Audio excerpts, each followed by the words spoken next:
Gerai.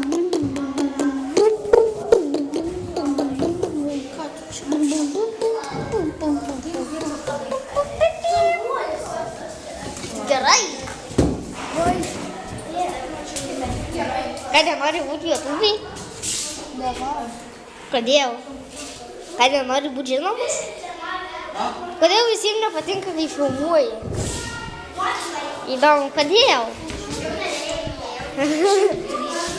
Sensacija labai paslaptingas, gal net ir žudikas gali būti. Vaidotas Vosylius gyvena netoli ten šitų Parėčėnų.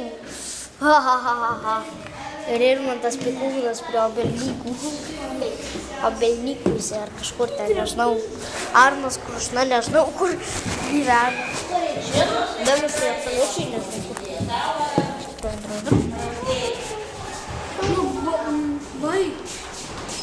O ką?